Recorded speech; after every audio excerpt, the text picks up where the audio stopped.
bill shortly entitled the Financial Investigation Division Amendment Act 2025. Members, the question is that the standing orders be suspended to allow the minister to take first reading of the bill. Those in favor? Those against? The ayes have it. Minister. Madam Speaker, I now move that a bill shortly entitled the Financial Investigations Division Amendment Act 2025 be read a first time. A bill shortly entitled the Financial Investigations Division Amendment Act 2025 read a first time. Madam Speaker, I beg to give notice of second reading of the bill. Thank you, Minister. Public business.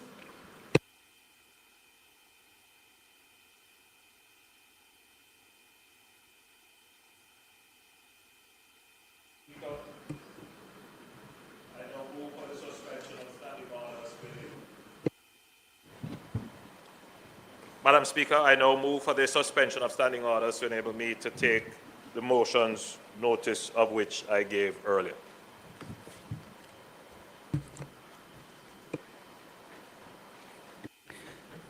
The question is that the standing orders be suspended to enable the Prime Minister to take the motion, notice of which he gave earlier. Those in favor? Those against? The ayes have it. Prime Minister, you may start the debate.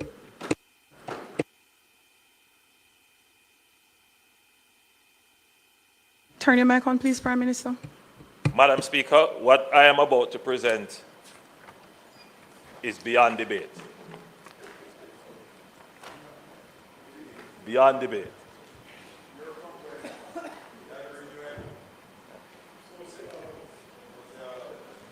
Madam Speaker, I come before this Honourable House not merely to seek the extension of the zones of special operations, but to affirm unequivocally that we are winning the war against violence in Jamaica.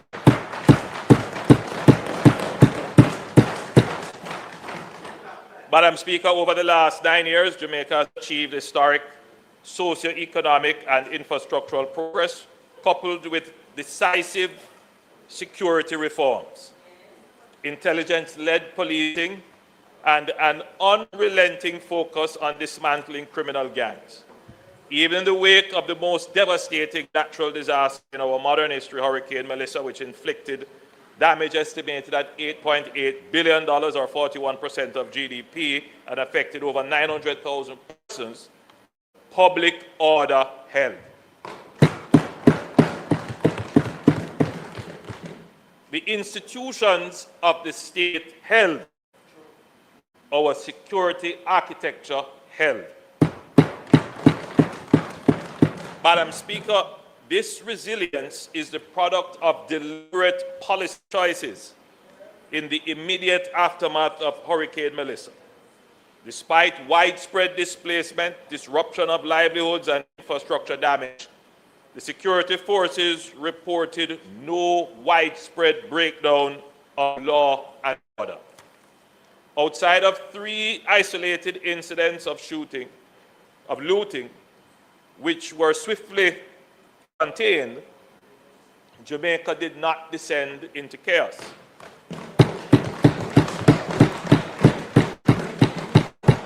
That outcome stands as powerful evidence of a security apparatus that is now more robust, more coordinated, and more trusted than at any point in recent history. Madam Speaker, the result speaks with unmatched clarity, as at December 8, 2025, Jamaica recorded 632 murders, 463 fewer than the same period last year. Madam Speaker, that represents a 42.5% reduction in killings, with projections placing total murders to below 700 by year-end.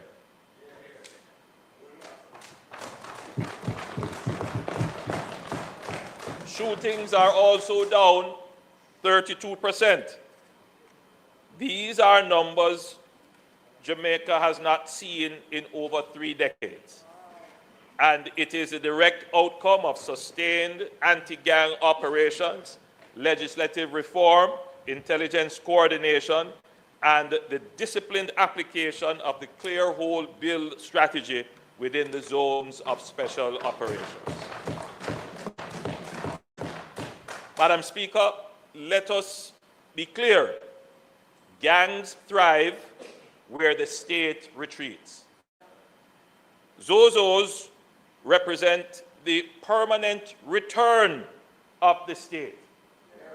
Security, social services, infrastructure, education, health, and opportunity. We are returning the state into communities that were previously abandoned to criminal governance. The zones do not merely suppress violence. They dismantle the ecosystem that allows gangs to recruit, extort, intimidate, and control. Madam Speaker, even as we register historic gains, we remain sober about the risks. Hurricane Melissa has undoubtedly created new vulnerabilities: displacement, economic shock, psychological trauma, and opportunities for criminal exploitation.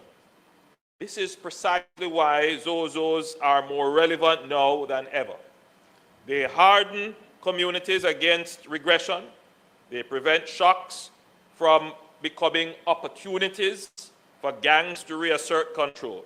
They protect the gains that Jamaicans have sacrificed to achieve.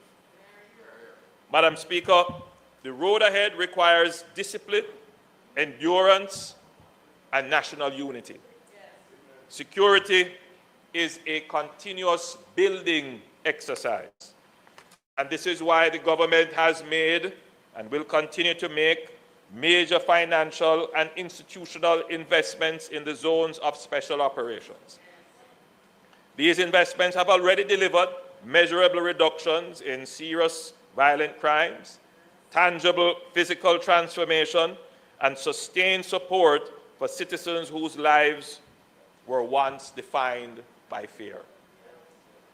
Madam Speaker, through the clear hold build framework enshrined in the law reform legislation, the state clears gangs from space, holds that space with reinforced security, and then builds lasting social and economic infrastructure. This is how we permanently restore meaningful citizenship, dignity, and lawful authority. Therefore, Madam Speaker, we now seek the continued support of this Honorable House to extend all 7 existing zones of special operations: Mount Salem, Denham Town, August Town, Greenwich Town, Norwood, Parade Gardens, and Savannah Lamar. Madam Speaker, the ministry papers have been tabled, which outlines the activities for the last period.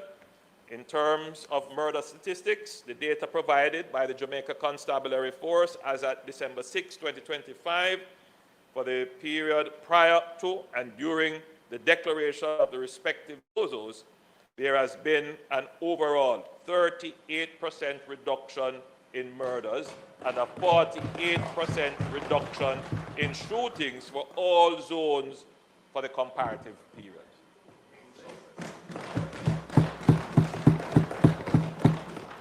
This extension will be an affirmation of success and a declaration of resolve. Madam Speaker, Jamaica has turned a corner. We are no longer managing violence. We are breaking its back.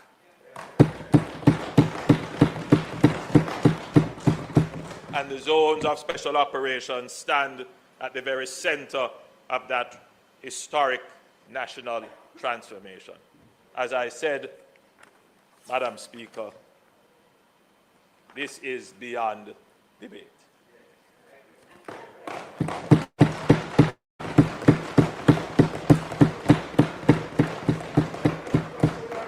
Since I've been obliged, Madam Speaker, I will take it very quickly. since I have been obliged.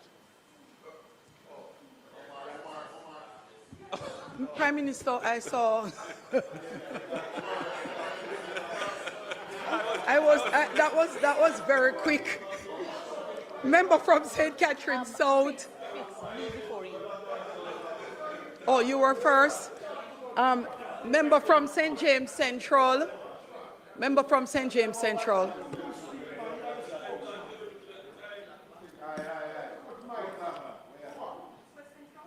Member from Madam Speaker. St. James West Central.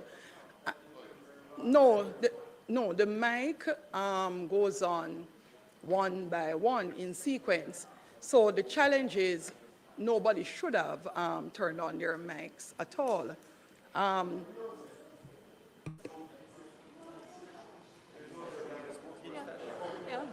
Yes. And member from St. James Central, West. Member from St. James West Central, would you be so kind as to allow the member from St. Catherine South to respond first, and then you go ahead. And there is follow-up from two. Please. I'm not seeing one person. So I have first Member Russell and then Member Buchanan. No, yes, but that's what I'm doing. So the Member Jackson, member from St. Catherine South is going to go first.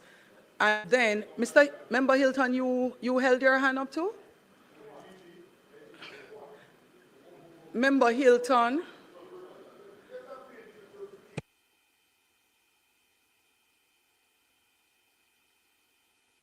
So members, would you be so kind as to turn off all your mics?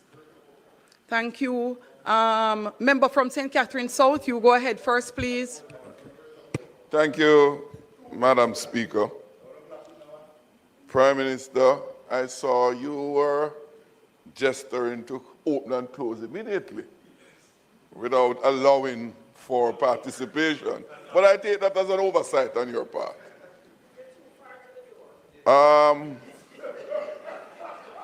You know, those of you who just run through here have too much talk.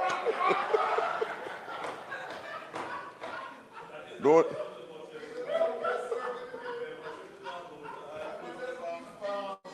The Minister would not agree with you. You should keep your mouth shut. You're lucky I never come to St. Thomas. Member from St. Catherine South. You must control the member. No, you must control your mouth in the house on the mic. You are on record, member. St. Catherine South, you're on record, remember. Prime Minister,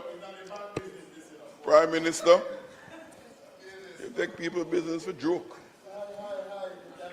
Prime Minister, as you have said, lightly at the outset, this matter is not a contentious one.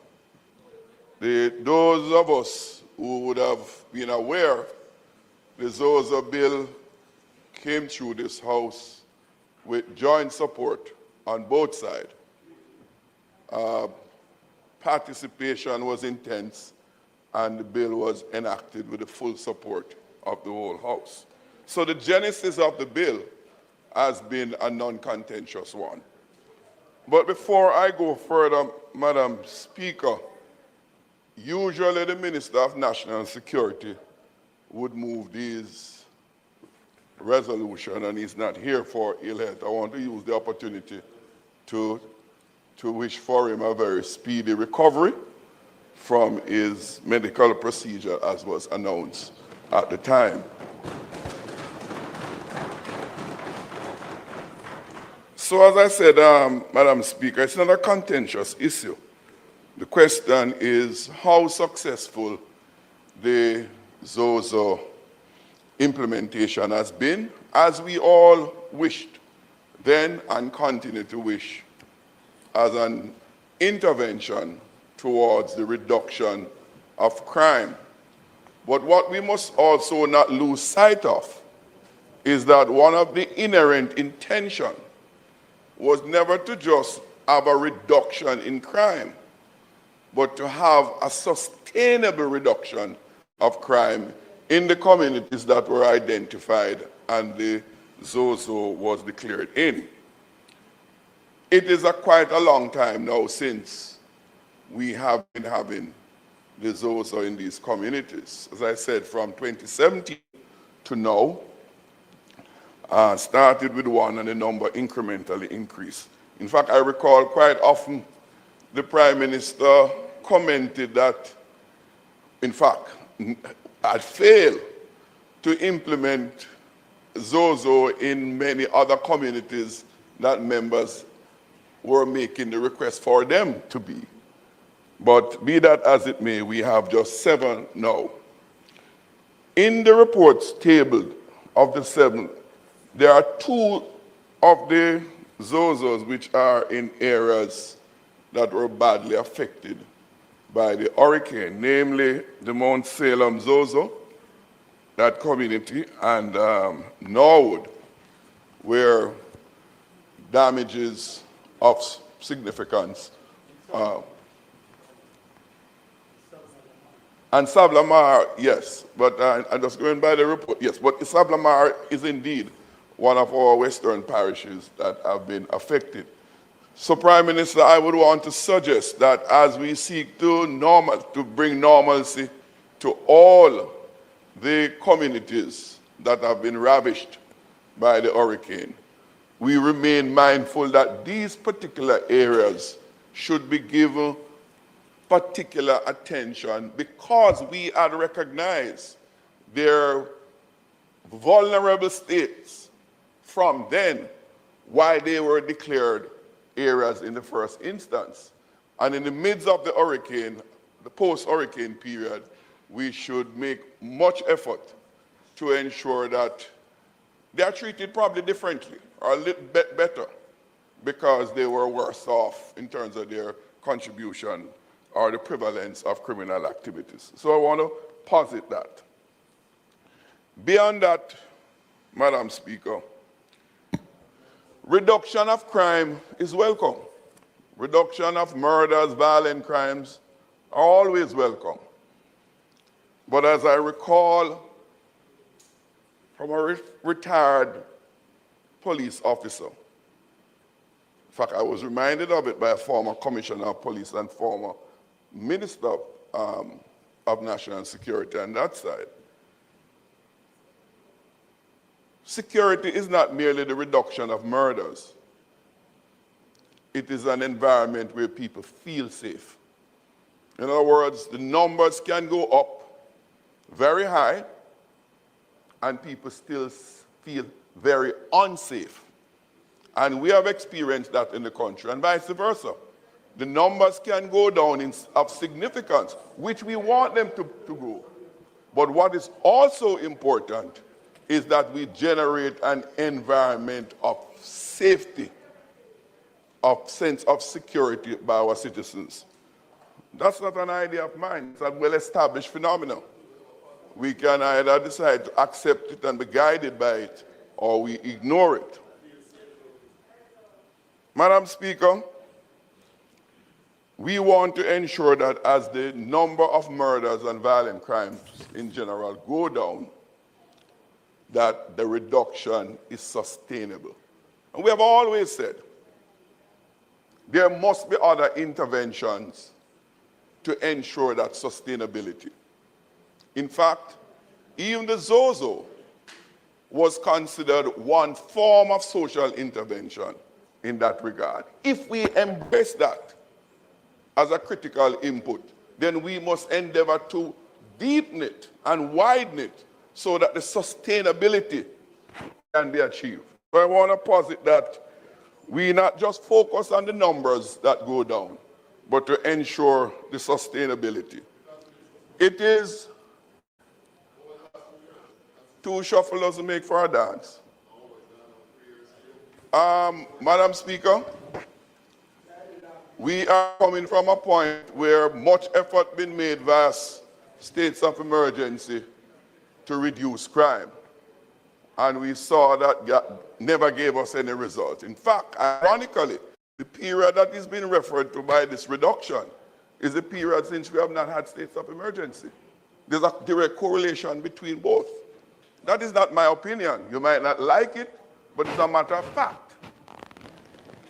So, but interestingly though, Madam Speaker, with the welcome reduction in murders, we have a significant increase in killings by the police. We can't ignore that. And if we do it at our own perils. So that must not be ignored. And that brings me to the other question, which has detained many Jamaicans. In fact, the Prime Minister, you yourself have made reference to it in not so long ago. The body-worn cameras. You have publicly voiced your support for the widespread implementation of body-worn cameras. Where are we with that?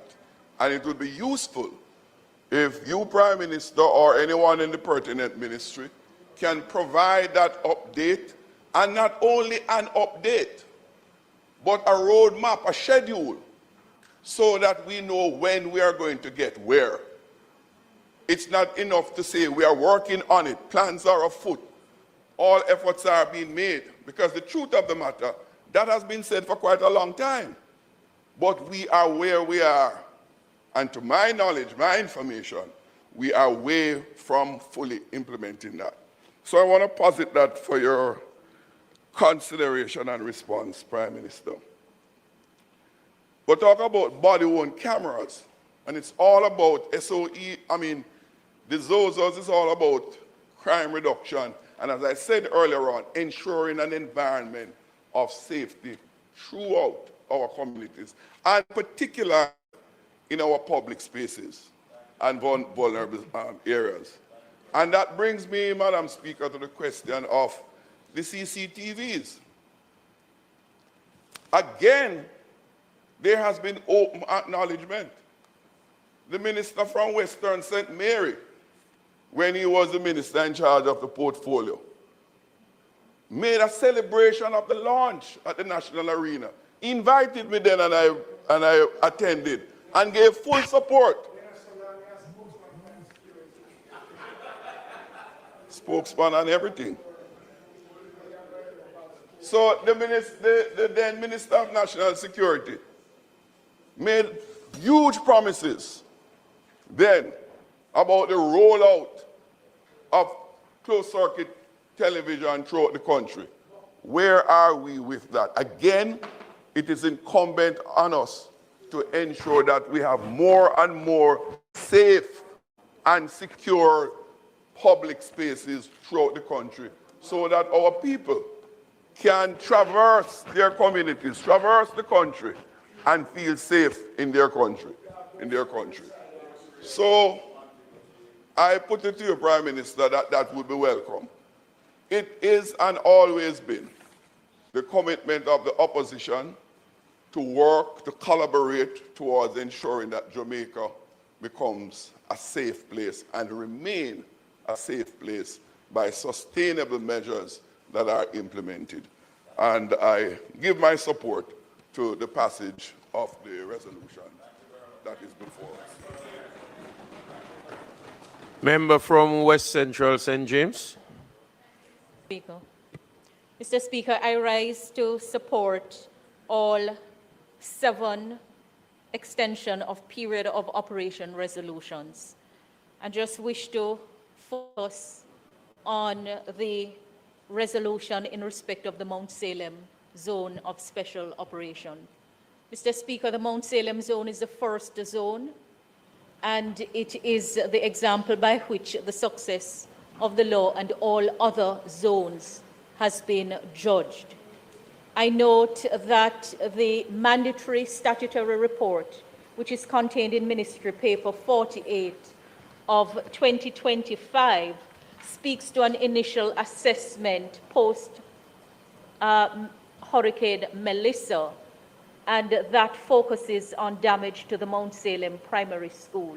I would like to use the opportunity to ask for a full assessment of the damage done within the zone, and to also through you, Mr. Speaker, to the Prime Minister, ask for a convening of the Social Intervention Committee for the Mount Salem ZoSo, and to remind that we have a major outstanding matter in respect of the Comfort Land Regularization Program, which has been far advanced, but its completion has been overtaken by a number of other matters along the way. And I wouldn't want the passage of Hurricane Melissa to further displace the completion that must be done. The zone has been in the built phase for a few years, but I agree with the Prime Minister that the zone as a model is more relevant today than ever before because of the balance that it strikes between security measures and community development measures. It is a law that has worked very well in the context of Jamaica, and I think my friend, the member from St. Catherine South, memory is a little hazy.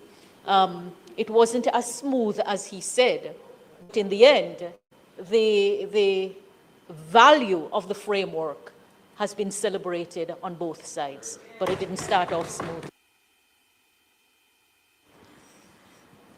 Member from St. and Southeastern.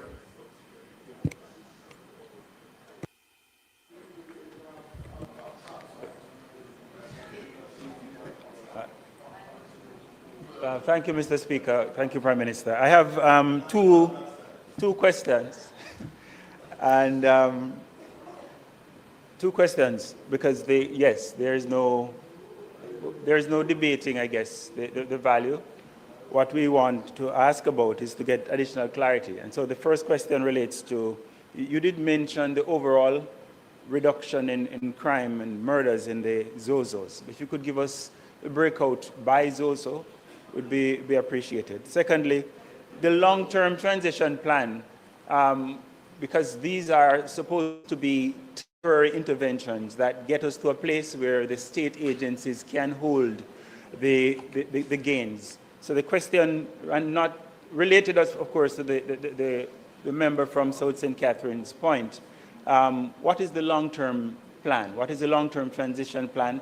And when will the ZoSos be properly integrated into the other permanent government institutions? And then finally, the ministry papers do not speak to any kind of a, may I say, social assessment, any feedback from communities about how they're experiencing the ZoSos. And I wonder if you have that information and can share, and in future, can we also get that as part of these ministry papers? Thank you, Prime Minister. Member from St.